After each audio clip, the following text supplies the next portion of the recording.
যদি একজন civic volunteers হয়ে থাকেন, আজকের ভিডিওটা শুধুমাত্র আপনার জন্য।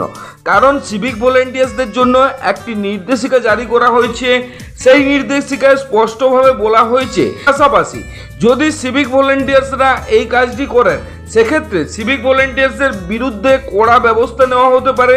কি আছে বিস্তারিত সমস্ত কিছুর গুরুত্বপূর্ণ এবং আপডেট নিউজ নিয়ে আজকের ভিডিওটা তৈরি করা হয়েছে। নমস্কার বন্ধুরা, আপনারা দেখছেন আপনাদের প্রিয় ইউটিউব চ্যানেল আলোর খোঁজে। আপনাদের সাথে আমি পার্থ। চলুন শুরু করা যাক আর একটা নতুন ভিডিও শুরু করার আগে প্রতিবারের মতো একটাই রিকোয়েস্ট, আপনি যদি এখনো এই চ্যানেলে নতুন, দয়া করে চ্যানেলটা সাবস্ক্রাইব করে দেবেন এবং আপনি পশ্চিমবঙ্গের কোন জেলাতে সিভিক ভলেন্টিয়ার্স কর্মরত আছেন কমেন্টে জানাবেন। তো চলুন দেখে নেওয়া যাক আজকের ভিডিও।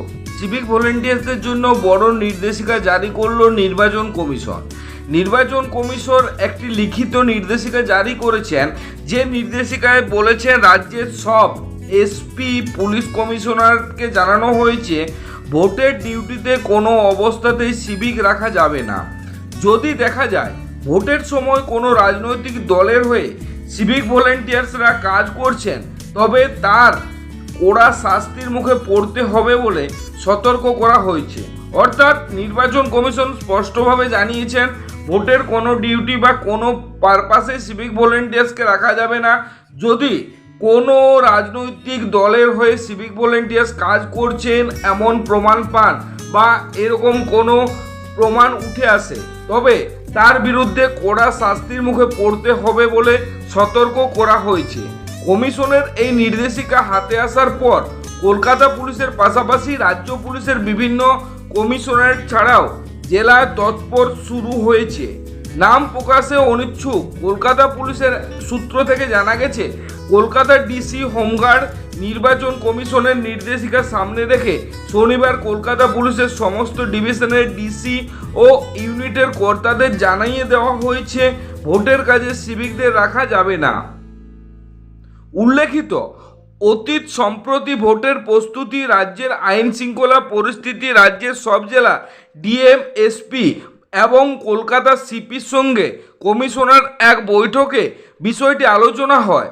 তারপরে এই সংক্রান্ত 13 দফা লিখিত নির্দেশিকা জারি করেছে কমিশন। এরই পাশাপাশি দেখুন, আজকে ওয়াই2 নিউজ অনলাইন নিউজ পোর্টালে যে নিউজটা উঠে এসছে, ভোটের ডিউটি থেকে বাদ সিভিক ভলেন্টিয়ার্সরা। বিধানসভা ভোটের ডিউটিতে সিভিক ভলেন্টিয়ার্সদের রাখা যাবে না। নির্বাচন কমিশন এ সংক্রান্ত একটি লিখিত নির্দেশিকা জারি করেছেন। নির্দেশিকায় রাজ্যের সব জেলার এসপি এবং পুলিশ কমিশনারকে জানানো হয়েছে ভোটের ডিউটিতে কোনো অবস্থাতেই সিভিকদের রাখা যাবে না। যদি দেখা যায় ভোটের সময় কোনো রাজনৈতিক দলের হয়ে সিভিকরা কাজ করছেন, তবে তার বিরুদ্ধে কড়া শাস্তির মুখে পড়তে হবে বলে সতর্ক করেছেন। রাজ্যে অবাধ শান্তিপূর্ণ ভোটের স্বার্থে নির্বাচন কমিশন এই নির্দেশিকায় রাজ্যের সব জেলার ডিএম এসপি, থানার ওসি এবং রিটার্নিং অফিসারদের একটি রিজার্ভ তালিকা তৈরি রাখতে বলেছে। বর্তমান থানার ওসি এবং রিটার্নিং অফিসারদের বদলি করা হলে যাতে দ্রুত নতুন অফিসারকে ওই পদে নিয়োগ করা যায়। তাছাড়া জেলার এসপি ডিএমদের কমিশনারের সতর্ক করে বলেছেন, যদি অবসরপ্রাপ্ত কোনো পুলিশ অফিসার বা সিভিল অফিসার নির্বাচন সংক্রান্ত কোনো কাজে এখনও যুক্ত থাকেন, তবে অবিলম্বে তাদের ওই পদ থেকে সরিয়ে দিতে হবে। অর্থাৎ নির্বাচন কমিশন স্পষ্টভাবে জানিয়েছেন যে সিভিক ভলেন্টিয়ার্সদের কোনো ভোটের কাজে নিযুক্ত করা যাবে না। তারই পাশাপাশি সিভিক ভলেন্টিয়ার্স কোনো প্রকার রাজনৈতিক দলের হয়ে কোনো কাজে যাতে যুক্ত না হয় সে বিষয়ে সতর্ক করেছেন।